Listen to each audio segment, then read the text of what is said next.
আসসালামু আলাইকুম, সবাই কেমন আছেন? আশা করছি সবাই অনেক ভালো আছেন। তো অনেক আনন্দ করার পর এখন আবার চলে আসলাম রান্নার রেসিপিতে।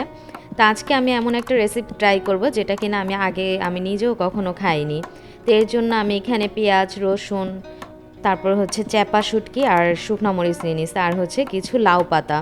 যেহেতু আমার কাছে কুমড়া পাতা বা হচ্ছে ধুন্দুল পাতা ছিল না, এর জন্য আমি লাউ পাতা নিয়েছি আর একটা সুতা নিয়ে নিয়েছি।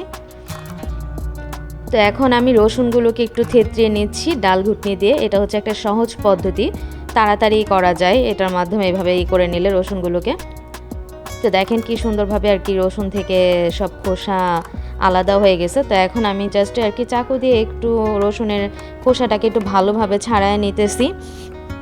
আর রসুন, এই যে দেখেন আমার রসুন সবগুলো কাটা ছিলা হয়ে গেছে। তো এখন আমি পেঁয়াজ নিয়ে নিচ্ছি। তো পেঁয়াজগুলো ছিলে আমি ওরকম কুচি কুচি করতে হবে না, যেহেতু আমি এগুলো সব ব্লেন্ডারে ব্লেন্ড করব, কারণ বর্তমান আধুনিক যুগে এখন আর পাটায় বেটে আর কি খুব কমই খাওয়া হয়, ব্লেন্ডারেই ব্লেন্ড করে সব কিছুই করা হয়।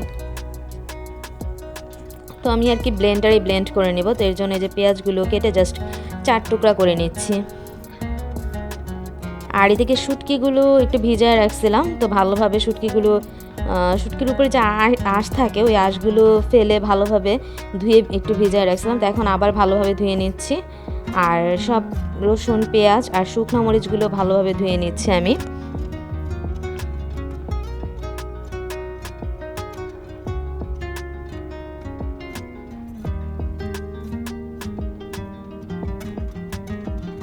তো এই যে সব কিছু আমার ধোয়া শেষ। এখন আমি ব্লেন্ডার বাটিটা নিয়ে নিয়েছি। এখন এর মধ্যে আমি সব কিছু দিয়ে দিব। একবারই সব কিছু দিয়ে, আর আমি এটার মধ্যে তেমন কোনো পানি মিক্সড করব না, কারণ এখানে আমার পেঁয়াজ দেওয়া হয়েছে, তো এর জন্য পেঁয়াজ থেকেই পানি বের হবে। এখন এটাকে আমি ভালোভাবে ব্লেন্ড করে নিব। ভালোভাবে ব্লেন্ড না করলে দেখা গেছে শুকনো মরিচের এগুলো আর কি একটু আস্তে আস্তে থেকে যায়, এর জন্য কয়েকবারই আমি ব্লেন্ডারে ব্লেন্ড করে ভালোভাবে মিহিন করে নিচ্ছি। এই যে দেখেন আমি ভালোভাবে ব্লেন্ড করে নিচ্ছি। এখন এটার মধ্যে একটু তেল অ্যাড করব, আর কি সামান্য পরিমাণের। এর জন্য আমি আর কি মক্কাটা দিয়ে আর কি দিচ্ছি যাতে বেশি না পড়ে। তো সামান্য পরিমাণে তেল আর হচ্ছে একটু লবণ দিয়ে দিচ্ছি। এখন হাত দিয়ে এটাকে ভালোভাবে মিক্সড করে নিব।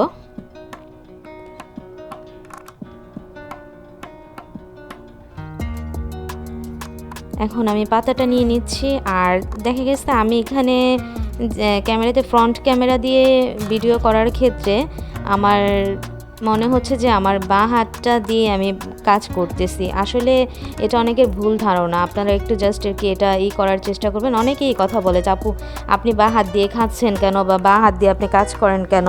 আসলে কি ফ্রন্ট ক্যামেরা দিয়ে করলে এটা সবার ক্ষেত্রেই হবে, ডান হাতটা বাঁ হাতই মনে হবে। তো আসলে আমি বাঁ হাত দিয়ে কাজ করতেছি না, আমি ডান হাত দিয়েই কাজ করতেছি।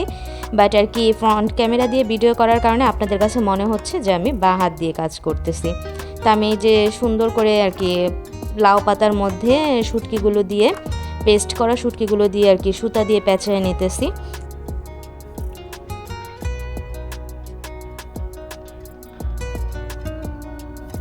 তা আমি আসলে ফার্স্ট টাইম ট্রাই করতেছি, এর জন্য ওরকম একটা বেশি নেইনি, জাস্ট আর কি অল্প দিয়ে আর কি ট্রাই করতেছি যে কেমন লাগে খাবারটা। এর জন্য আমি কয়েকটা 5টার মতন পাতা নিয়েছি। তো এইভাবে এক এক করে আমি সবগুলোই আর কি এভাবে সুতাটা দিয়ে দিলে কি হয় যে একটা জিনিস আর কি খুলে যায় না, নাহলে তো পাতা তো দেখা গেছে এভাবে ভাঁজ করে দিলেও আর কি খুলে যাওয়ার থাকে, চান্স থাকে। তো এর জন্য আমি সুতা দিয়ে একটু বেঁধে দিচ্ছি। আর এই যে সবগুলো এখানে রেডি করে নিছি। এখন আমি ফ্রাই প্যানে সামান্য তেল দিয়ে নিচ্ছি। আর আমার তেলের পরিমাণটা মনে সম্ভবত, যেহেতু ফ্রাই প্যান আরও কম তেল দেওয়া দরকার ছিল আমার, তো আমার তেলের পরিমাণটা মনে হয় একটু বেশি হয়ে গেছে। তো তেলটাও গরম হয়ে গেছে। এখন এই পর্যায়ে আমি চুলার আঁচটা একটু কমায় দিতেছি, আর একটা একটা করে সবগুলো আমি তেলের মধ্যে দিয়ে দিতেছি, গরম তেলের মধ্যে।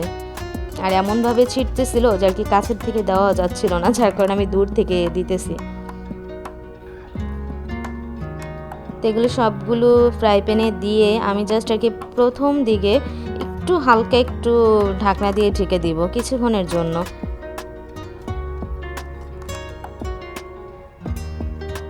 তো এই যে এখন ঢাকনাটা উঠায় ফেলছি আর হচ্ছে এইগুলোকে উল্টায় দিতেছি।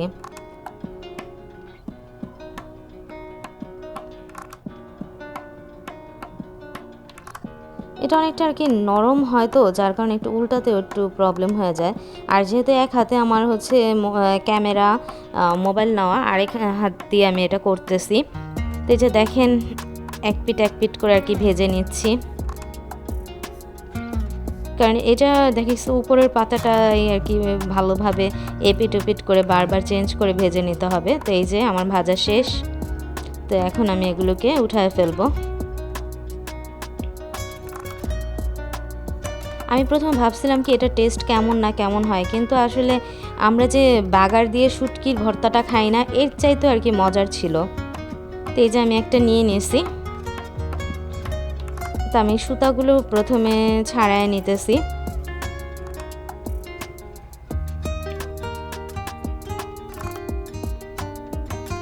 আর আমার কাছে খুবই ভালো লাগছে আর কি, বলার বাইরে, কি আর বলবো।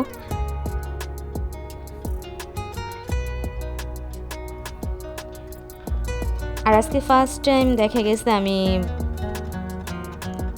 এই কোরবানি ঈদের পর এই ফার্স্ট আমি শুটকি দিয়ে ভাত খাইতেছি। তো আমার কাছে যে আসলে কি ভালো লাগতেছে যে আপনাদের ভাষায় আর কি প্রকাশ করতে পারবো না। আর এমনিতেই আমার শুটকির ভর্তা হচ্ছে সবচেয়ে ফেভারিট, বিশেষ করে হচ্ছে চ্যাপা শুটকির ভর্তা হলে তার কোনো কথাই নাই। তো আসলে কি আর বলবো, এতটাই মজা হয়েছে যা বলার বাইরে। একটা তো শুটকির ভর্তা বরাবর আমার সবসময় পছন্দ।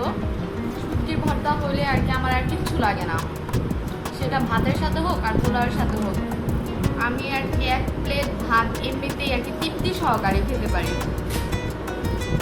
তো এভাবেও ভাত আজকে বানায় দেখলাম। আসলে এটাও খুব সহজ একটা পদ্ধতি, জাস্ট একটু আর কি প্রবলেম কি, যেমন এগুলো হচ্ছে কি বলে, আমি তো লাউ পাতা দিয়ে বানাইছি, কিন্তু এগুলো হচ্ছে ধুন্দুল পাতা বা হচ্ছে মিষ্টি কুমড়া পাতা দিয়ে বানালে নাকি আরও টেস্ট হয়। এখন কি আর করার, আসলে তো আমার ছাদে ওরকম গাছ লাগানো হয় না, ওই গাছগুলো নেই। আমি বাজার থেকে আর কি লাউ পাতা নিয়ে আসছি, ওই লাউ পাতা দিয়ে বানায় খাইতেছি। তো তারপরও বলবো আর কি অসাধারণ, এত আর কি মজা হয়েছে যা বলার বাইরে। তা আপনারাও ট্রাই করে দেখতে পারেন, হয়তো আপনাদের কাছেও ভালো লাগবে। আর আমার ভিডিওটি যদি ভালো লেগে থাকে তাহলে অবশ্যই লাইক আর শেয়ার দিবেন প্লিজ। তো সবাই ভালো থাকবেন, সুস্থ থাকবেন, আল্লাহ হাফেজ। আর আমাদের জন্য দোয়া করবেন।